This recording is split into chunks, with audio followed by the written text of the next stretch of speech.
Okay, well, let's go ahead and get started. Welcome to If You Can't Open It, You Don't Own It. Does anybody know where that comes from? Do we have any hardware engineers in here? So this actually comes from, it's not original to me, it comes from hardware hackers. And they always say that if you can't get inside the box, you can't own the hardware. So that's where the title of this comes from. Has everybody heard about Dick Cheney's pacemaker? So I was reading an article, this is after he left government. He was being fitted for pacemakers. He had all sorts of heart problems, and he, going through the article, it just was telling about his history of heart problems and why he was having a pacemaker. And then there was this throwaway line where it said, oh, and the Secret Service made him turn off the Wi-Fi. I was like, yeah, I mean, why do you have a Wi-Fi transmitter and a pacemaker anyway? Well, it's mainly for diagnostics, but what they didn't understand is that when you put Wi-Fi in a pacemaker, now all of a sudden somebody from the outside can get into it. And they found out later that those have actually been hacked, along with, I have a friend who's got he's diabetic, so he's got an insulin pump. And a researcher named Barnaby Jack managed to penetrate into an insulin pump and get it to dispense all 300 units of its insulin because it had Wi-Fi in it too.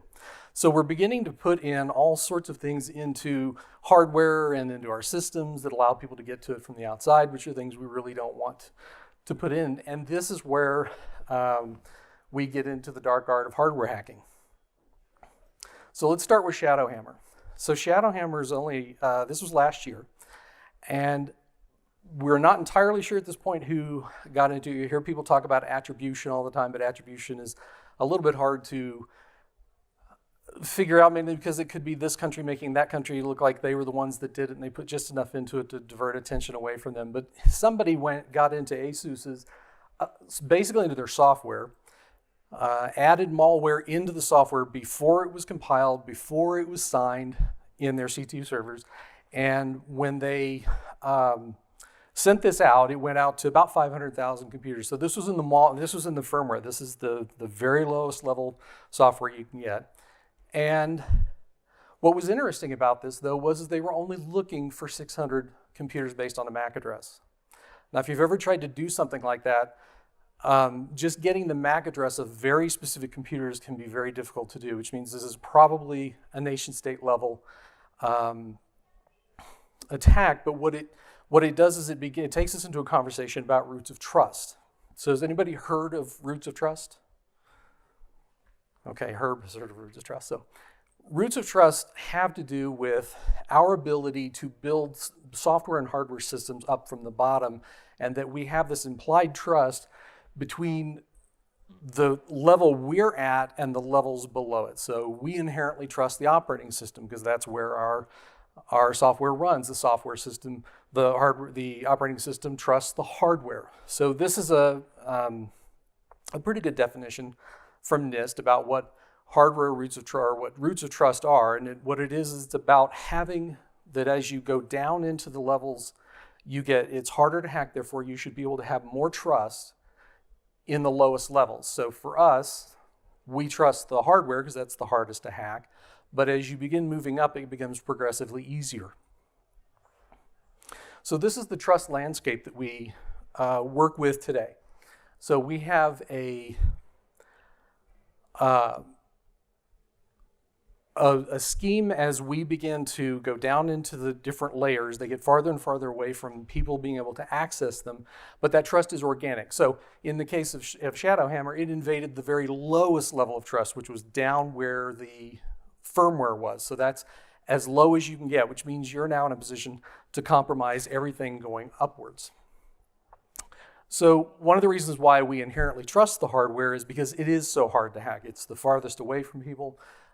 We usually, when you have an IoT device, for example, you're not really talking directly to the hardware. You may be talking in through Wi-Fi, but you're going to be dealing with an operating system. Actually getting down to the hardware can be much more difficult. But what happens when we break the trust? This is an example, and this was not done by hackers. This was actually done by researchers. But here we have this comes from a car, and in this case we have a bus which is connecting all of the parts which are there to get the car from point A to point B. So this is about driving being able to drive the car. But in this case, they began to mix trust layers. So we have an area where we have a higher level of required trust, which is getting the car from point A to point B. That's the part that drives the car. And then we have another part that is a lower level of trust, which is the infotainment system. Except when they did their design, they actually had the infotainment system share that CAN bus in the middle. So what they did was they went into an area where they had a vulnerability in their infotainment system that allowed them to jump off into the hardware architecture where they've got these two buses mixing together. And then that allowed them to get into the power systems of being able to drive the vehicle. So when you're designing your systems, and specifically when you're looking at hardware systems, you have to make sure that as you build those roots, those trusts, that you're thinking about what are the different trust levels that I have. Do I have a low trust system that's intermingling with a system that requires high trust?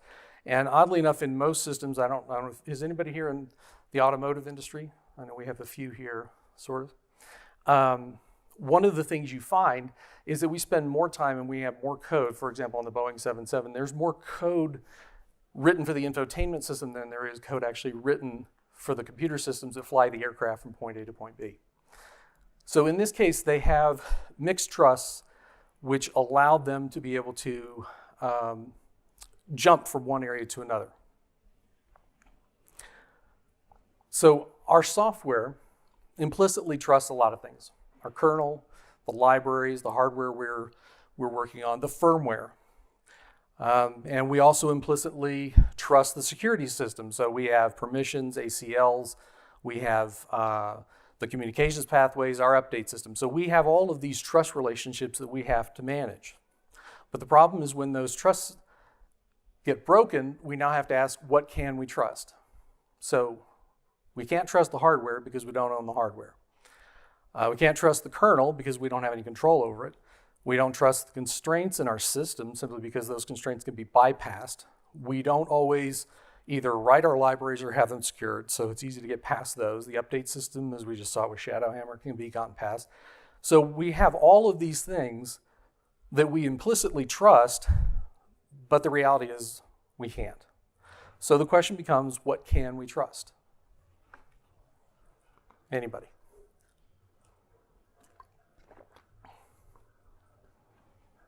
So you can trust what you control. You can trust the code you write and the code you compile. You can trust the libraries you use, and this includes third-party libraries. The question is, are those libraries such that you do have the ability to trust them? You can trust who and what you connect with because you choose who you connect with and how you have communications with them.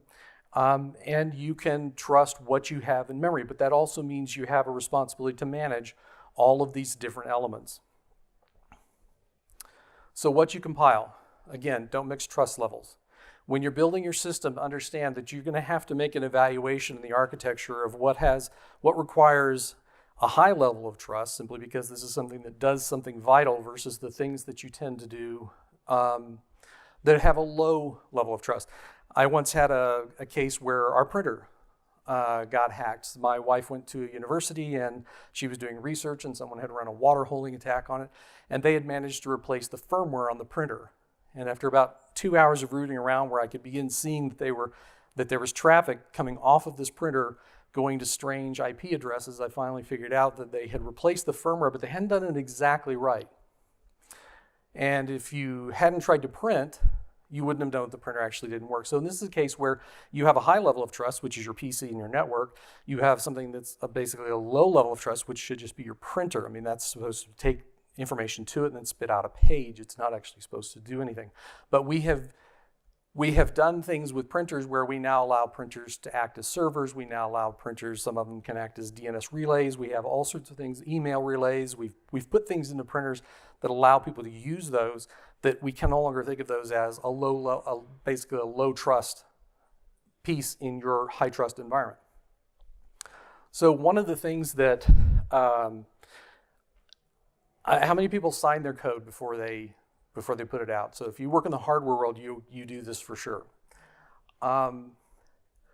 But then when you start it up, do you go verify the signature? Yeah, well, I've seen people shake their heads. No, we sign our code because it makes it feel better that we're signing the code so that we know it's on the box. But what happens if I replace it once it's on the box? If you don't check the signature to make sure that that actually is the code that you put down, then all of a sudden you no longer have a trust that that code is actually what you're running is what you thought you were running. The other thing I always recommend, and again, these are recommendations, is encrypt your traffic even if you're going over Wi-Fi. So WPA's been compromised, WPA2's been compromised, there are all sorts of attacks against it. You are in control of your transport layer. If you're relying specifically on somebody else to encrypt it, you may find out that that was a misplaced trust. So you have a broken trust relationship there at a time when you really can't afford to have it broken. The libraries you use. This is something that's sort of controversial. For the record, I use third-party libraries all the time, but a lot of times we'll go grab a third-party library because it solves a problem. It's the fastest way for us to be able to get our software out the door. We drop it in, but we don't actually verify whether or not that third-party library is doing things we don't expect. So in the case of third-party libraries, if you didn't write it, if you haven't code reviewed it to the point where you know exactly how this library is working, what it's doing, or you don't know and more importantly trust the person who did write that library, then you're taking a risk because that library now is behind whatever protections you have. So that library now becomes your liability. So no matter what functionality it gives you, you have to make sure that what you're using is actually not only going to do what it's supposed to do, but it's not doing other things that you don't know. And it doesn't have to be malicious. We'll talk about a case this afternoon about a case where someone did put malicious code into a library and it was a widely used library, but it could just be doing something incorrectly. If it's got vulnerabilities in its code, that means that that code can be used in order to penetrate your system, so it becomes the liability behind your defenses.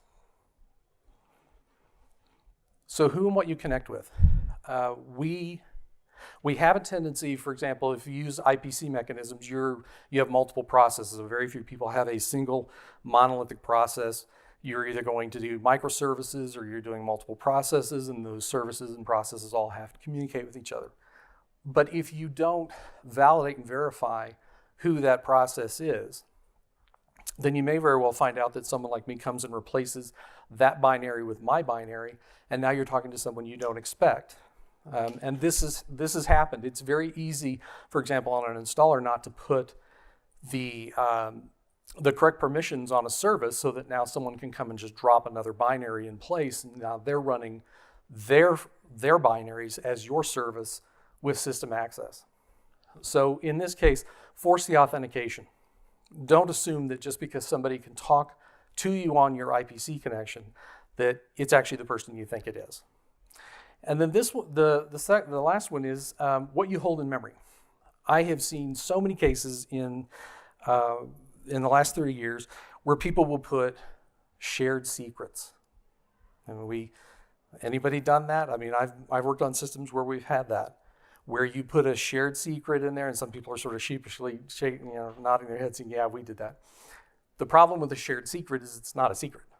So if I have your binary, I can run a string, a little application that just yanks out all the strings and just prints them out for me. And now I can just begin trying one after another to see whether your shared secret is really a secret.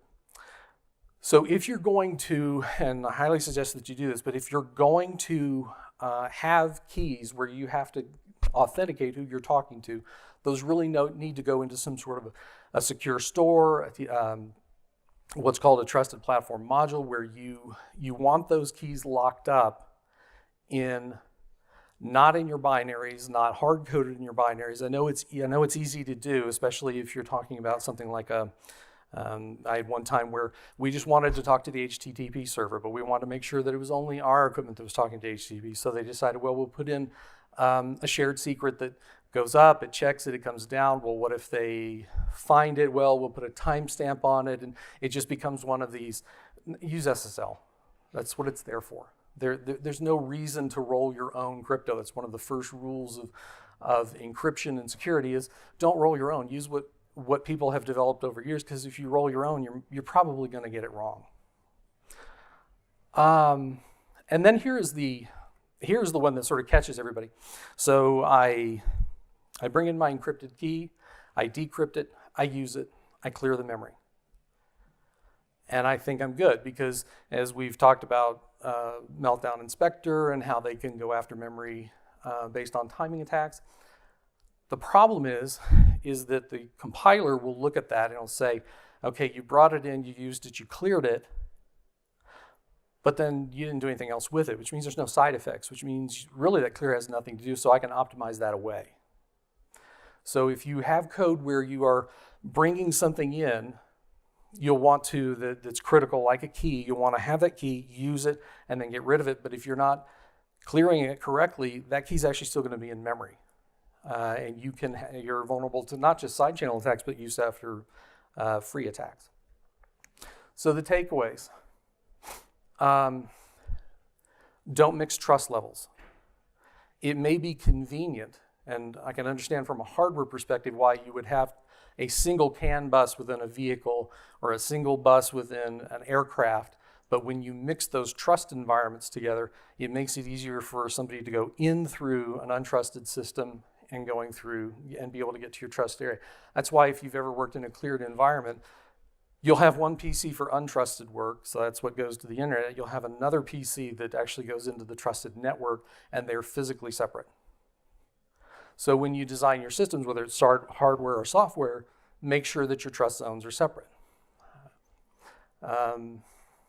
Validate your binaries. Too many times people will sign the binaries. In fact, I had somebody ask me the other day is whether it was better to have a signed binary from an untrusted source or that you're getting the binary from a source you trust. And the reality is they're both equally insecure. You can't guarantee the trust level of the person you're getting it from, and if it's signed by an untrusted source, that's not a signed source, that's nothing. So make sure that if you're going to, especially where you're transmitting software, sign your binaries, and when the binaries come up, when they're run, go and check to make sure that that binary hasn't been replaced. And then manage your own ecosystem. It's really easy to get into the habit of thinking we're going to let the ACLs or the security of the system manage itself. But once they've gotten past that one layer of security, if you have nothing beyond that, you're completely exposed. That's why when you're talking about building something where you have to worry about the security, and that's almost all of us, we talk about defense in depth. Where we learned this the hard way, so we have a perimeter of the hardware perimeter we call firewalls. But once somebody gets past that, everything else is pretty much open. Now you have to begin to think about a layered defense where it becomes a bigger problem, where each layer has to be yet another attack that they have to launch in order to be able to get to the golden nugget, the thing that it is that you're protecting. So ultimately, in the end, there's nothing you can really trust that you don't have control over. So the only things you really can trust are the things that you actually physically control. And we'll talk about third-party libraries here in just a bit. So I loved this quote. This actually came from an article, which is the part we'll talk about here in a few minutes. But hardware hacking, and this is why hardware hacking is so much fun, is just because it requires so many different disciplines, both software and hardware and physics, and a lot of ingenuity. And this is one of my favorite hacks. This is from a security researcher, and he was going through and he was wondering whether or not he had heard rumors that there was these extra commands on a processor that you could somehow activate. So he's going through this patent, and it says, additionally, accessing some of the internal control registers can enable the users to bypass security mechanisms, i.e.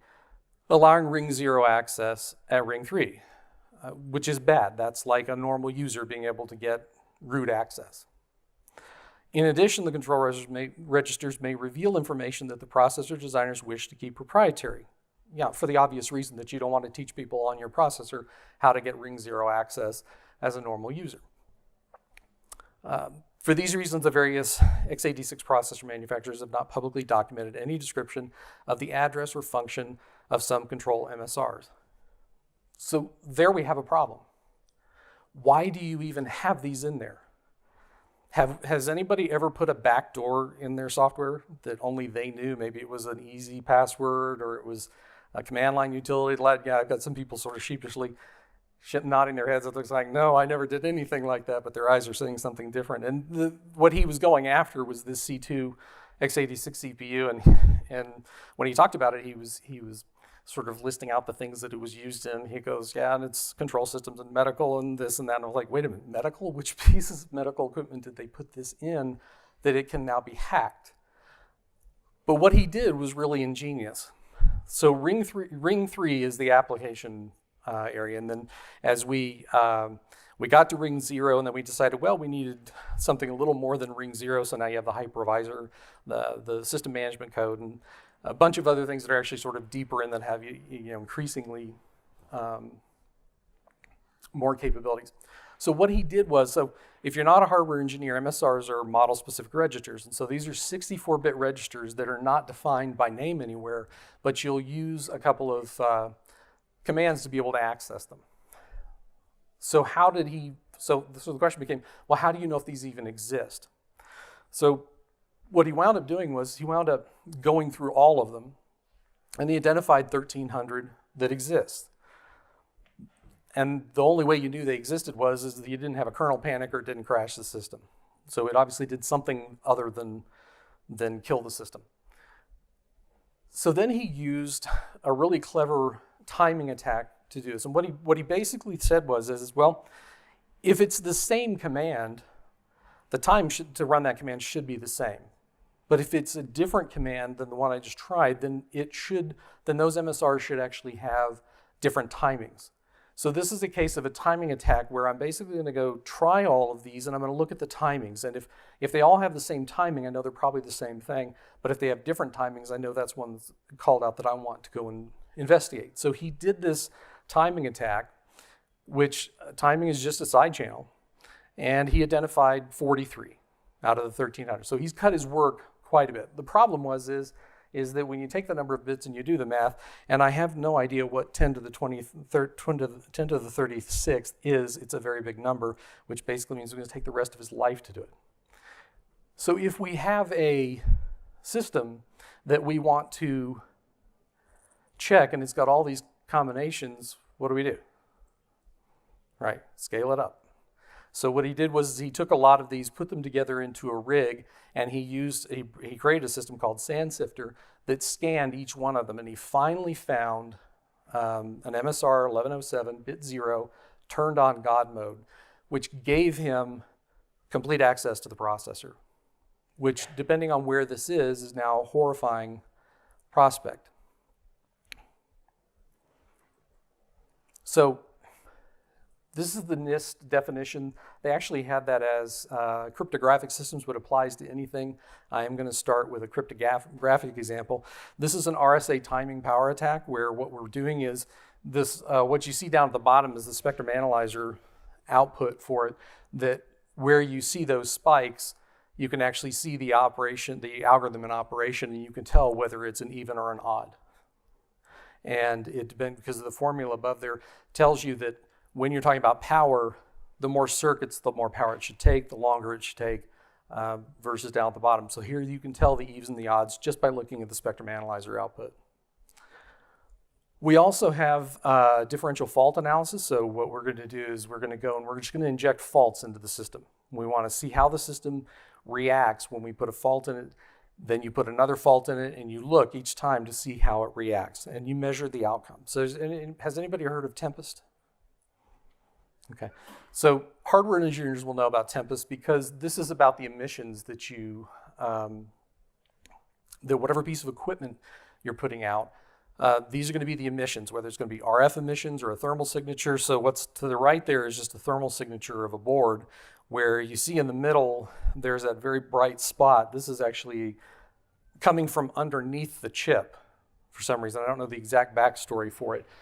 This is not a BGA is one where all the pins are sort of in the middle, and they're the balls of solder, and then you put them down, run them through a reflow oven, and that's how it gets put into the board. This is these are actually soldered on the outside.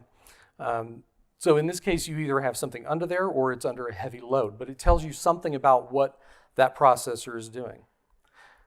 This is another example of what's known as a sideband analysis, where you're looking at the emissions from a monitor.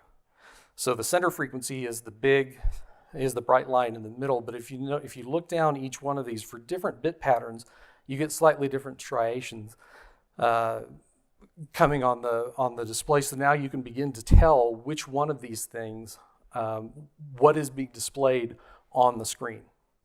So it used to be, because the monitors leaked so badly, that you could actually tell from quite a ways away what was on that screen. So let's talk about software.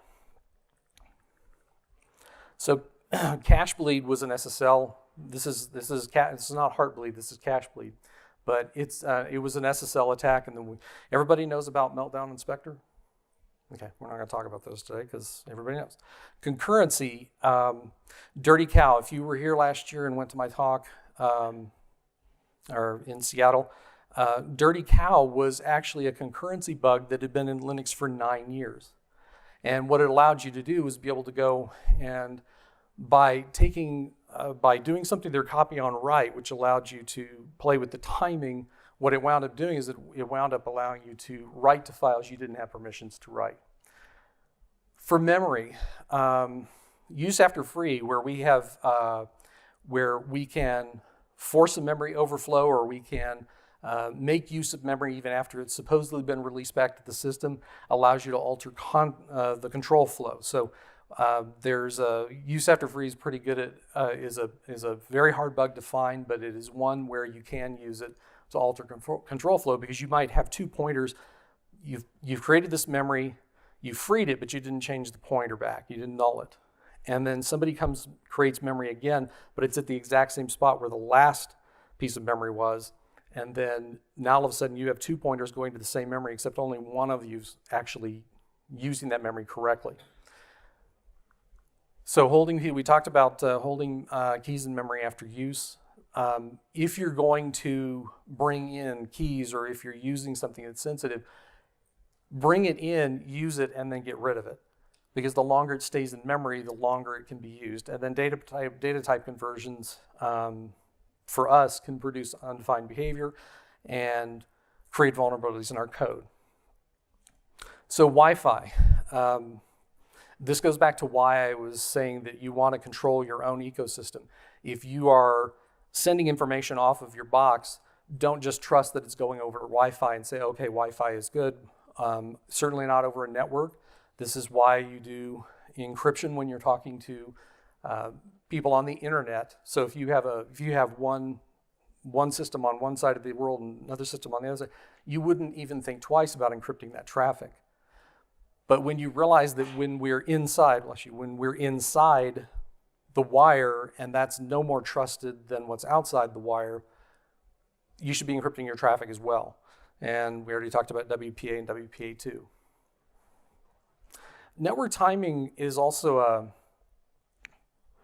sort of a different way. This is something that's sort of been on the rise, is people are looking at side channel attacks, looking at how your network traffic moves over time. So Netflix has and I don't have Netflix, so I don't know exactly what it is they're transmitting, but you apparently have the ability of deciding where you're wanting to say, I like this one, or I didn't like that one. What you can do is decode those packets or look at the timing that come across it. The packets are encrypted, but you can look at the timing and tell what somebody is doing, what choice they made.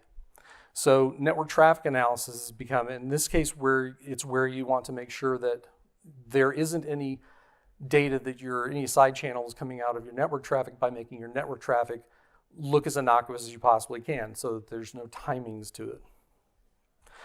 This is the one where I see a lot of problems. We put account information in our logs and our error messages. We put in paths and locations to sensitive information. We have function names. Almost all of us have debug code where you turn up the debugger and suddenly we're beginning to see the function names appear. The problem is that allows people to go back and trace your program execution flow just by looking at the logs. How many people actually secure their logs in their systems? Yeah, one person? Two people. Most of us don't, because we don't consider that to really be valuable information. But whenever I penetrate a system, that's actually the first thing I go look for, is I want all the logs. If you have a config file that's not secured in any way, it's not encrypted. I've seen config files where they base64 encoded the data because they thought, oh, well, they're not going to be able to read it. Oh, sure, because you can just reverse it back out. It's not that hard at all. It does not give you, we'll talk about, when we talk about security through obscurity is not security. It never has been. In fact, if anything, it gives us a false sense of security.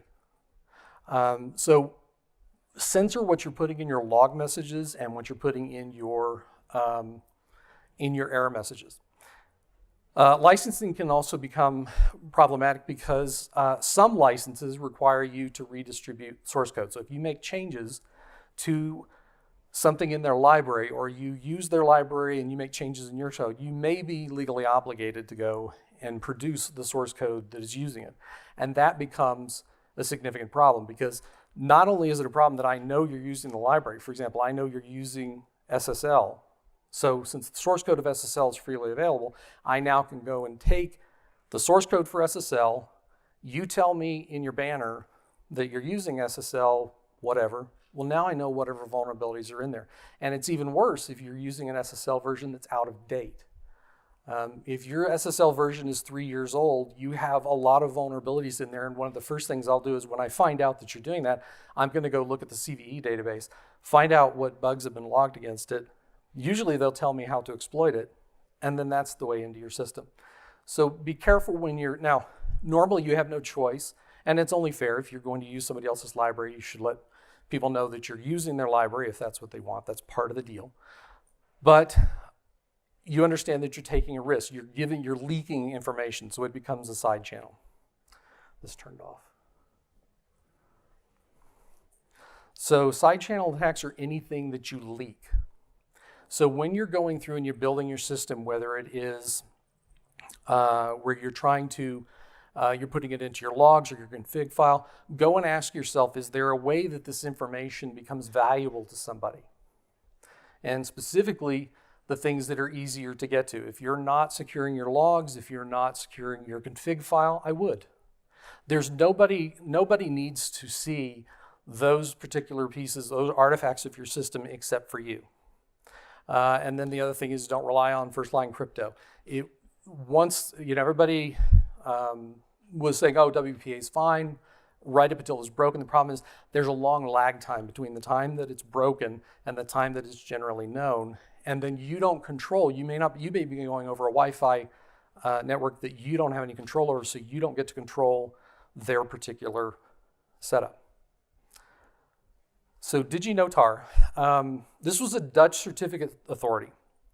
And what happened here was they had this really incredibly elaborate system. They had done everything right. They had perimeter security. They had all sorts of access controls. They had this room, if you've ever seen Mission Impossible, where he's hanging down from the ceiling and he's on the computer suspended in midair. They had that kind of control. You had to have a palm print and there had to be a card in the machine.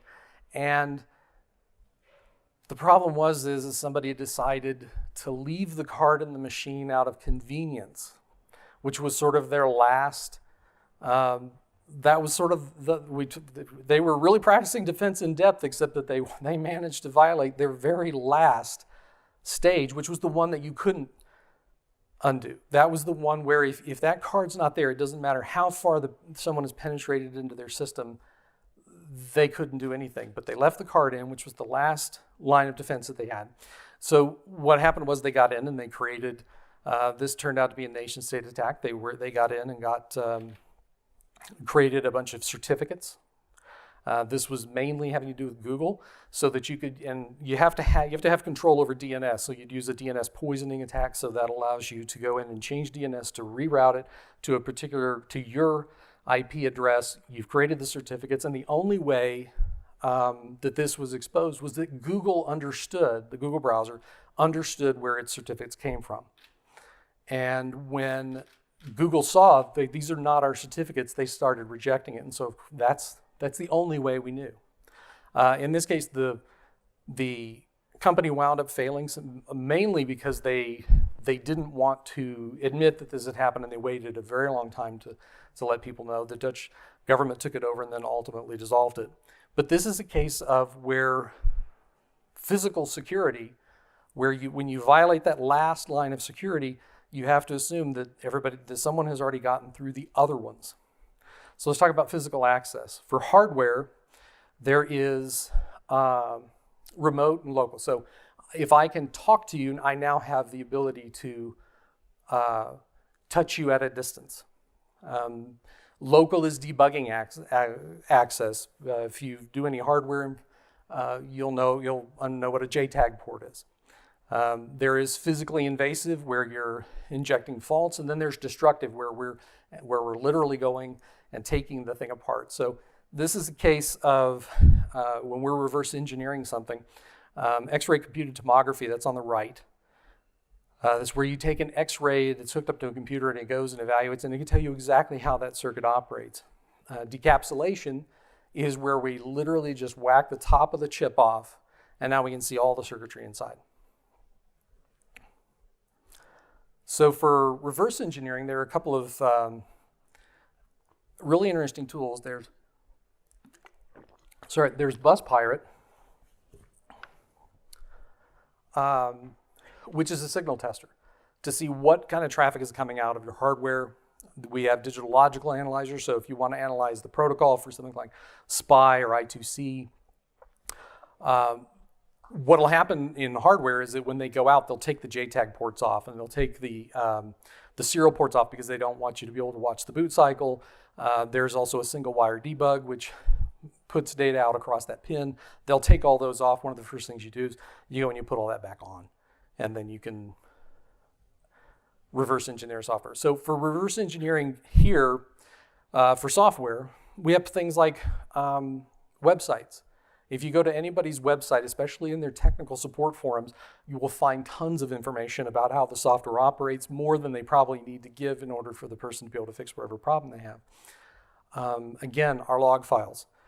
If you do nothing more than secure your log files, you're way ahead of the game, and that's just making it so that somebody from the outside can't get to it.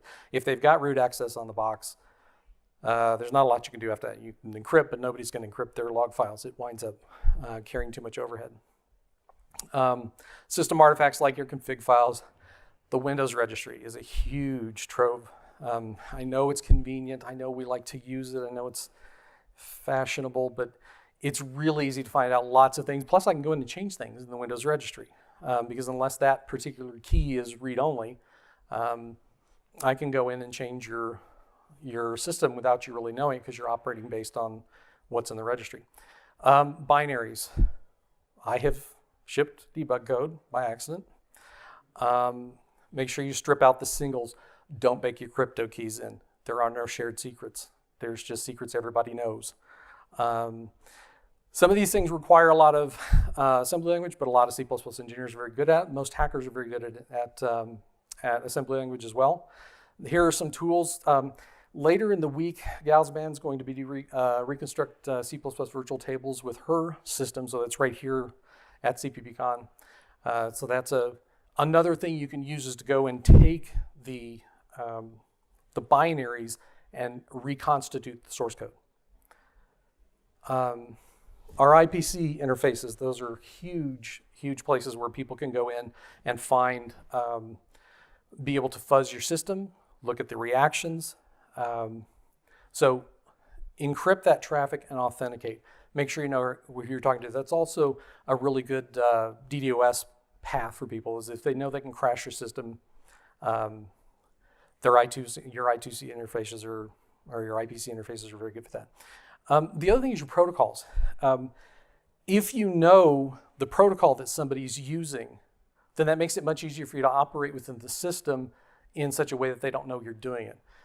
It's easier to get past repudiation, where you can't tell, somebody did something because it may show up on a log. So treat your protocols like they're intellectual property, because they are. That's the life's blood of your system and how they interact. Command line interfaces. Anybody here in hardware who's ever put a CLI out with their system? Hardware engineers do this all the time. It's so easy. It's a little binary. The first thing you do, you run the binary. It gives you a nice help screen. It tells you all the things that it can do, and here's the command language. And so now you have, and what the system does is it implicitly trusts that anything coming across that IPC interface is actually from a trusted source, and it's not because you didn't authenticate it and you don't know who ran it. So takeaways. Focus, if you're worried about, and you should be, but when you're thinking about the security of your system, think about the things that people can do from the outside. If I've got physical access, don't trust the fact that you're running inside of a secure environment, because there are no secure environments anymore. You have to assume that if somebody gets inside, that they're going to be able to do the same things to your system that you will be able to do to your system, except they won't be doing them for nice reasons. Okay, so here is, now there's a lot of controversy about this one. Has anybody heard of the Supermicro hack? Yeah, a couple of people. So this was, the controversy here is that Bloomberg reported a story where a nation state had managed to put a very small chip onto the Supermicro's boards. And Bloomberg stood behind them. These are boards that are used everywhere. Amazon uses them, a bunch of, Apple, I think, had a bunch of them. And every company that had these, that were using this, categorically denied that this had ever happened on their boards, which is kind of strange, because when you're talking about publicly traded companies, they usually tend to want to leave a little bit of wiggle room. And it's, well, we think it was, the story was mischaracterized or it was inaccurate or something like that. No, they came out and straight up denied it, which is a pretty risky thing if there's even a chance that this happened. So, did it happen? Well, we don't really know. But this is a really cool thing if they did actually manage to do this, because this really is like watching a unicorn jump over a rainbow. Because what you have to do when you're talking about a really good nation-state hack onto a supply chain is really difficult to do. So you can interdict. So there are times when you intercept the hardware and you modify it. If anybody has ever done any hardware engineering, actually modifying a board is actually pretty hard once it's already been laid down, everything is on there. It's actually fairly hard to do that without being noticed. There is seeding, which is you've inserted this, you've gotten into the manufacturing process where you're now actually changing it just before it goes out. So if you were to be able to get in and change the design, you'd have an engineer that's working there, they're working with you. This is equally as hard. This requires a lot of work. So this is like nation-state level testing. So what they do in order to try and deal with this particular private problem, one is random testing, on-site inspections, monitoring for behavior. You put it into a test environment. You look at the emissions. You want to see what it's doing. The problem with these is that random testing, I don't have to get to every unit. If I do 5% in a million, that's a really low number. Your odds of catching me are about 5%, unless I'm a little smarter than that. On-site inspections, if they're smart enough to do this, they're probably smart enough to get away with it.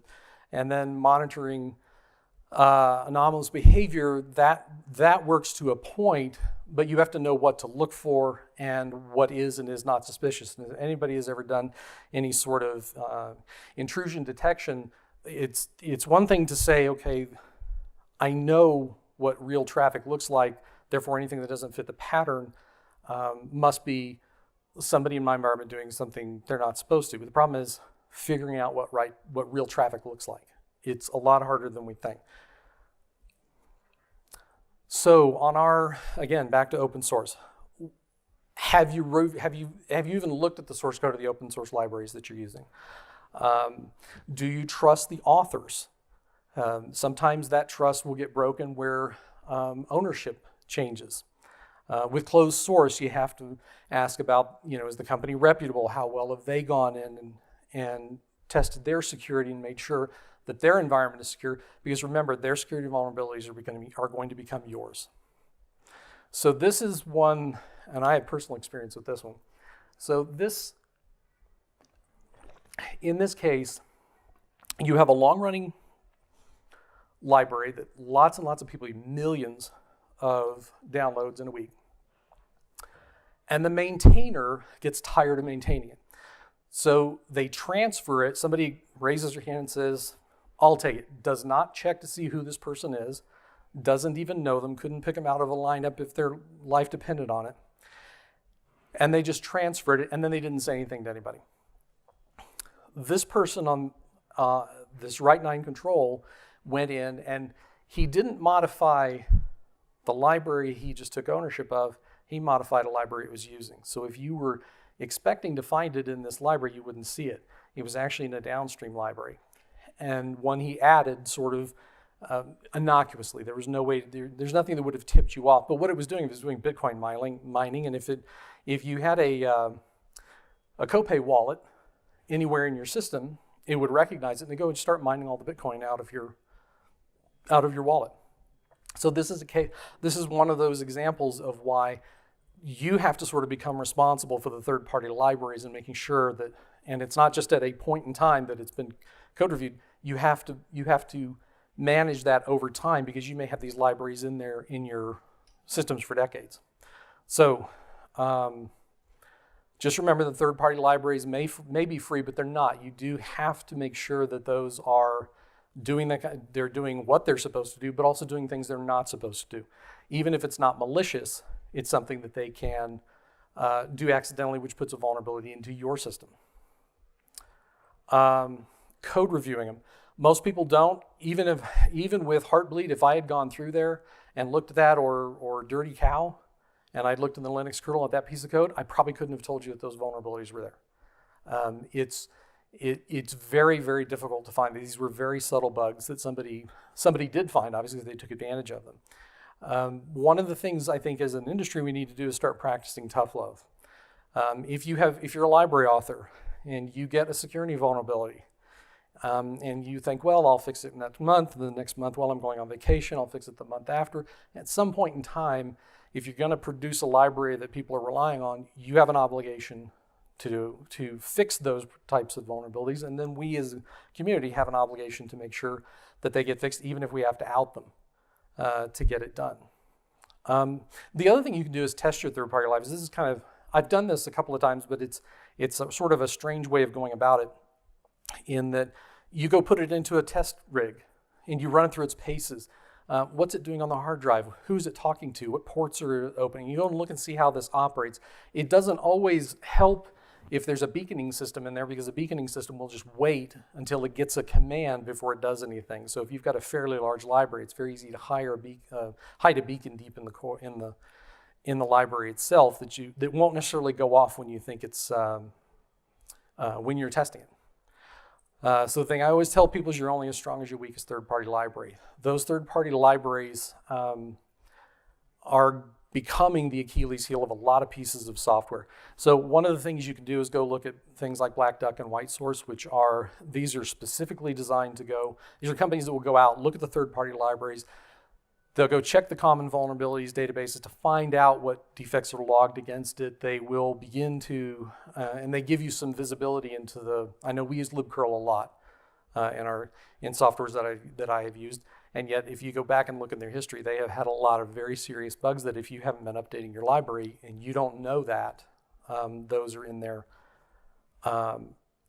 in your system as if you wrote the bug. So let's talk about C++20 real quick. Where are we? 10 minutes, okay. Here are the things that we're beginning to do in C++20 that will help you write more secure code. So concepts have been called a type system for the type system, but if you followed the standards, they're based on the concept TS. And what it allows you to do is this. If you wanted to know in the top code whether or not the top block is this sortable, you would have to do something like a static assert.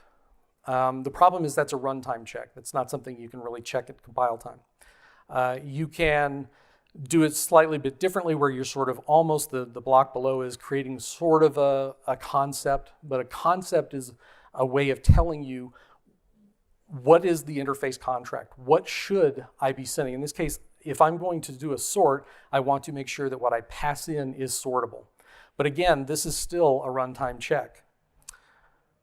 So what we're doing in concepts now is we're actually creating concepts, our own built-in concepts that are in the standard library that you can use. And so the code you had before is now reduced down here at the bottom to where instead of saying class or type name, you're saying sortable.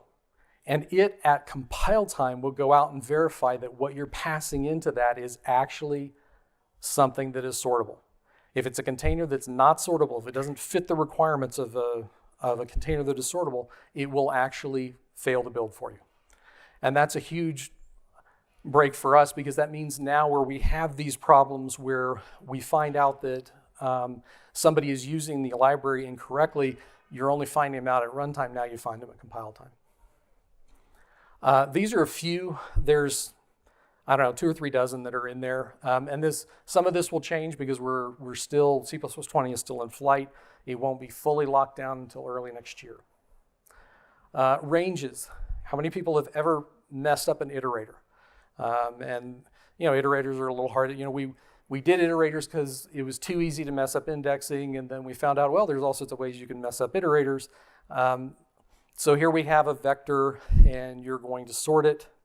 But with ranges now, you don't have to worry about the iterators. Those are now all under the hood. So the second piece of code allows you to just pass in the vector itself, and that will handle, the range itself handles sorting the vector. We're also adding in things like reverse view. So instead of having to do a reverse iterator and you're reverse iterating through looking for the begin, now we're adding a bunch of these. There's a bunch of functions that go to the ranges library that allow you to do that automatically for you. The bottom one is a filter, which is actually very nice. We're wanting to find out if this bit mask is true based on a series of masks.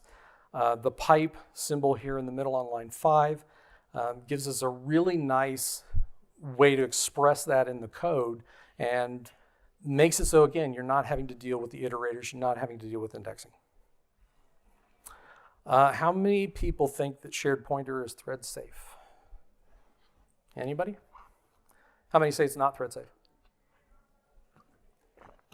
So 90% of the room didn't say anything. So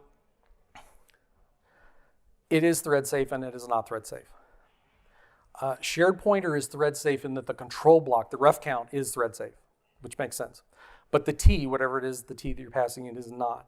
And that becomes a problem in that if you are using a shared pointer but you're not actually controlling it with a lock guard or unique lock, you actually don't have any control over it. You can easily have collisions where you have multiple threads operating on the same shared pointer.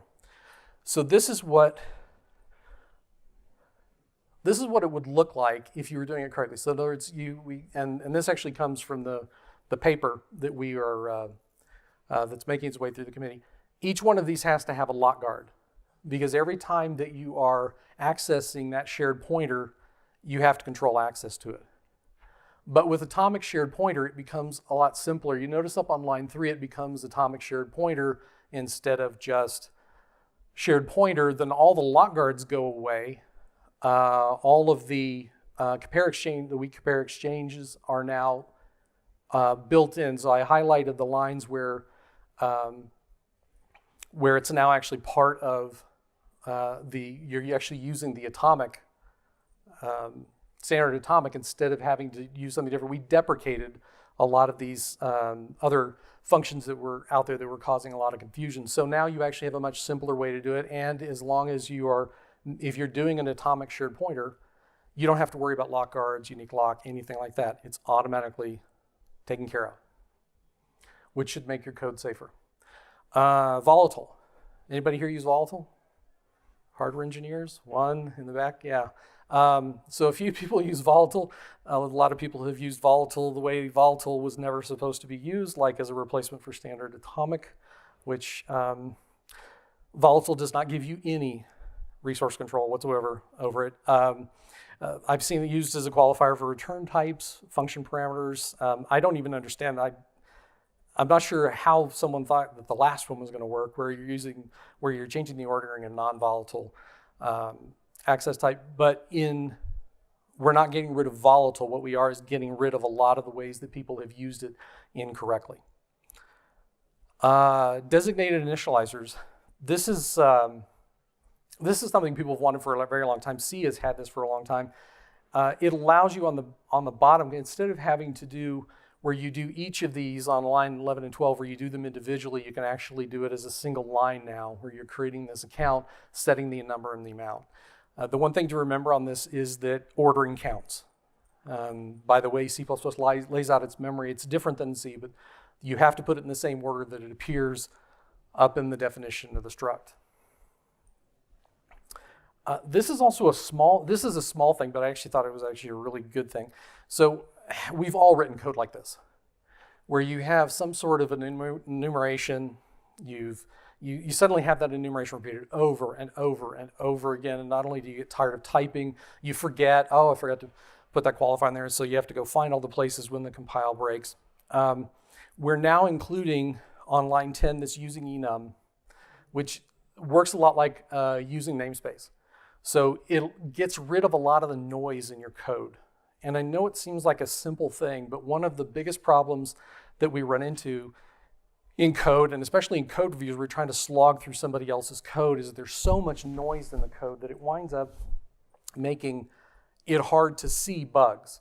So something simple like this winds up giving you a lot of value, even if it doesn't seem like it at the very beginning. Beyond C++20. So contracts was supposed to be in C++20, but there was enough concerns over how it was being implemented.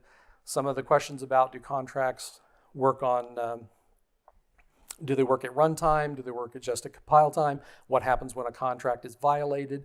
That they were pulled out of C++20 and potentially make it in C++23. Secure clear. Remember the example I told you about? You bring in a key, you decrypt it, you use it, you clear it, you think you've cleared it, but it's not. We're now going to include, we're working on a proposal called secure clear. And secure clear will allow you, what it does is it says, I have this block of memory, I want you to clear it securely. It tells the compiler you cannot optimize this away. And then herbception. So one of the problems that I hear a lot of people talking about is the cost of exceptions is one of the reasons why they don't use it, so there's a runtime cost. I have my own reasons for not really liking exceptions, but runtime cost has never really been the biggest part of it. But we're now creating, it's called herbceptions. It's really, HerbSetter has come up with exceptions which are, which try and deal with a lot of those costs. So those are things, so if you're not using exceptions now because of the runtime costs, this may be something coming up in 23 or 26 that will help alleviate that. I got about 2 minutes. Okay, so Saturday. If any of you are going to be here, I will be doing training Saturday and Sunday.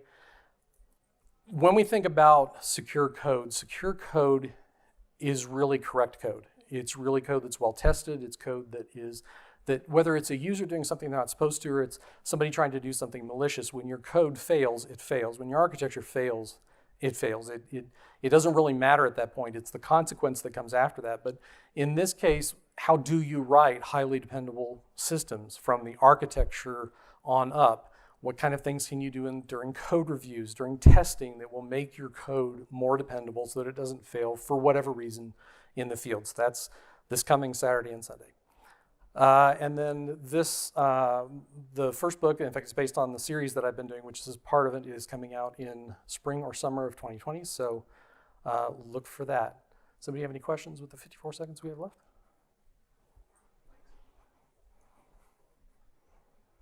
Okay, everybody have a great conference.